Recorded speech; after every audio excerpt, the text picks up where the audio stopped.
Ilonggo. Please subscribe and like and share. Oh, yan po mga kababayan, oh. Ang ayuda. Oh, yan. Oh. Oy, hindi ayuda to. Maraming salamat po sa pag-like at pag-share nyo dyan. Liyan nyo. Oh, yan. Oh. Ikutin natin siyempre para makita nyo. Ayuda rito, ah. Oh. Oh. Si ate, daming ariring, ah.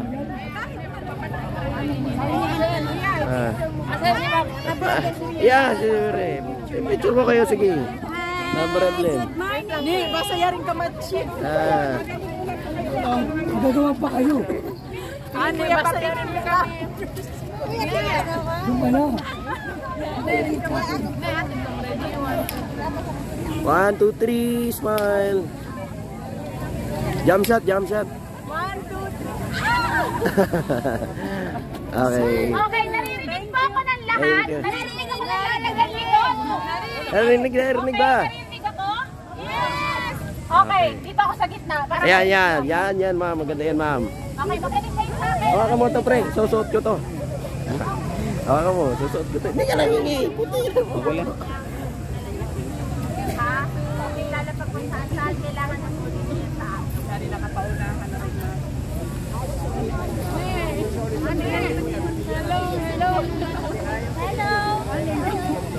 Yan, oh. Tignan nyo mga kababayan, oh. Nako. Hello. Sir, tutukan niyo muna, sir. Baka malugi. Malugi sila mamaya. Shout out sa mga taga-Basilan. Shout out taga-Basilan! Taga Mindanao. Mga taga Mindanao. Ayan po. Wala sa bundok yan eh. Wala. Nasa buntok nga ang mga magaganda talaga. Totoo yan. Nagtatago yung mga magaganda. Hoy, mga Marisal, ba't malikod? Malikod mga Marisal. Yan. Oh.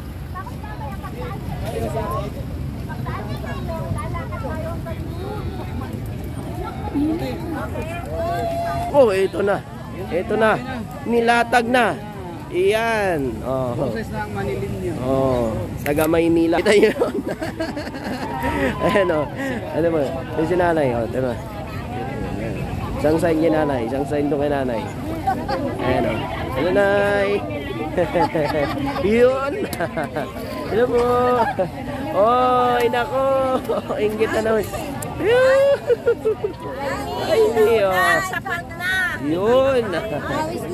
Oh. Ikaw lang! Sapat na! Naku, mga Ikaw lang! Sapat na! Yun. Oh, may mga tribong dumating mga kababayan. Ito.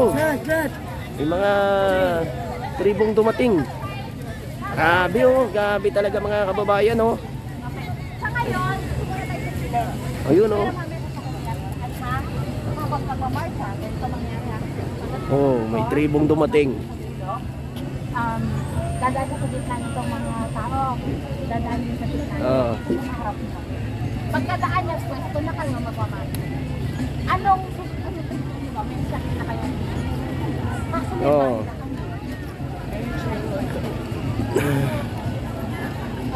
Doon na lang kayo.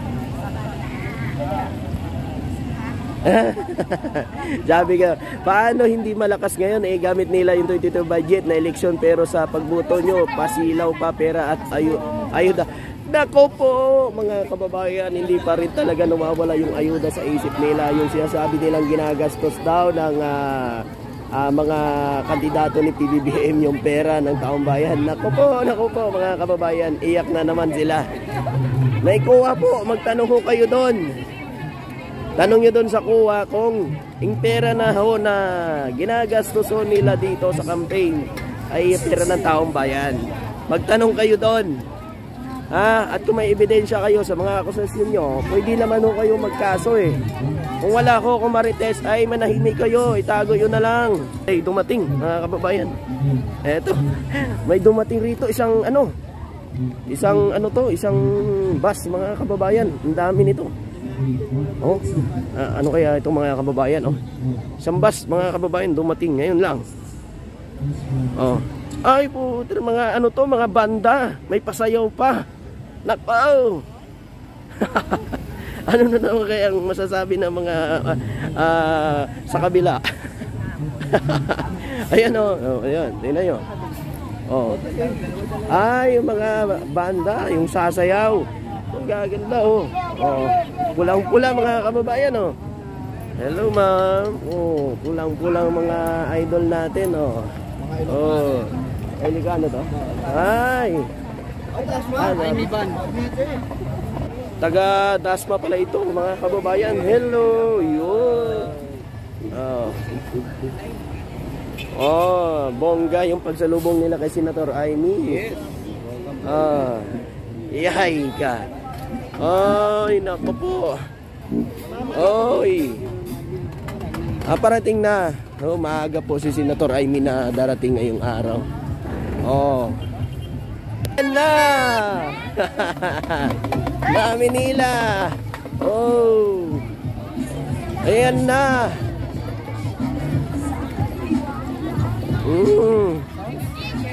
Ah.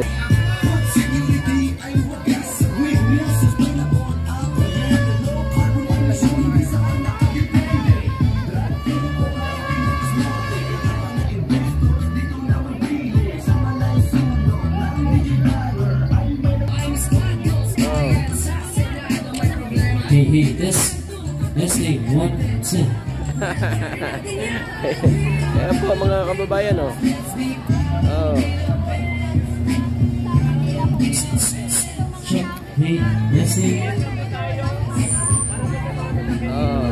Mayroon pang ano rito, yun, mga kababayan oh. Ayan. Wala pa, ano yan mga kababayan, yung makikita natin taga Maynila lang to. Taga Maynila lang to mga kababayan ha. Oh. Oh. May mga dalang placards, may mga dala silang ano, ganyan nila ipakita yung suporta po kay Senador Amy Marcos. Oy! Ang galing naman, may turutot pa. May turutot pa.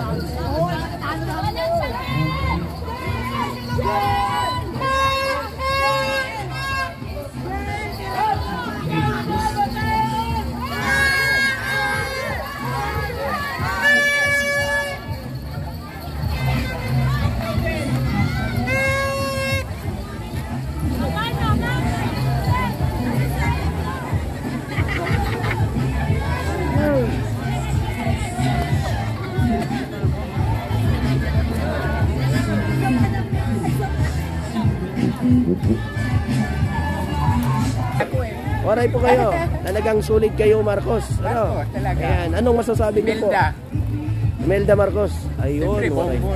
Yun. Ano pong masasabi niyo ngayon na tayo na isa sa Marcos ngayon ay tatakbong senador?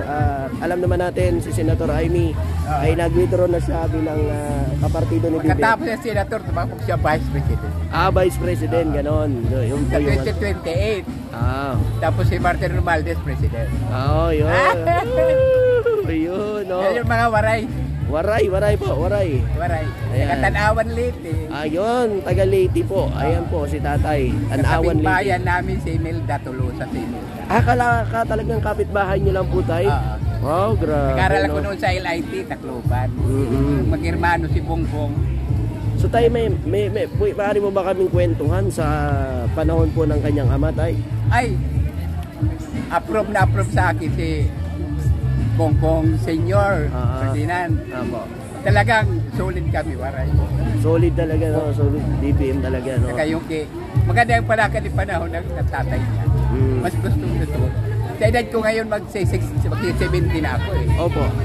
Kaya talaga loyalist kami. Hindi, kasi siyempre kayo tayo talagang naabutan nyo nung panahon po ni Lit Ferdinand Marcos, di ba? Oo.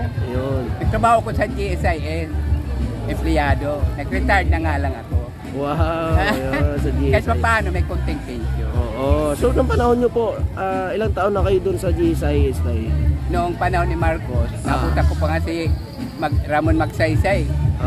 Elementary ako noon, 1965. Oo, di ba? Pero palakad, sa lahat na naging presidente, mas pabor ako doon sa tatay.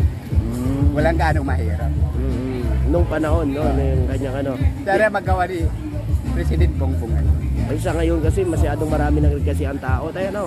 Saka marami pa rin nga nagugutom.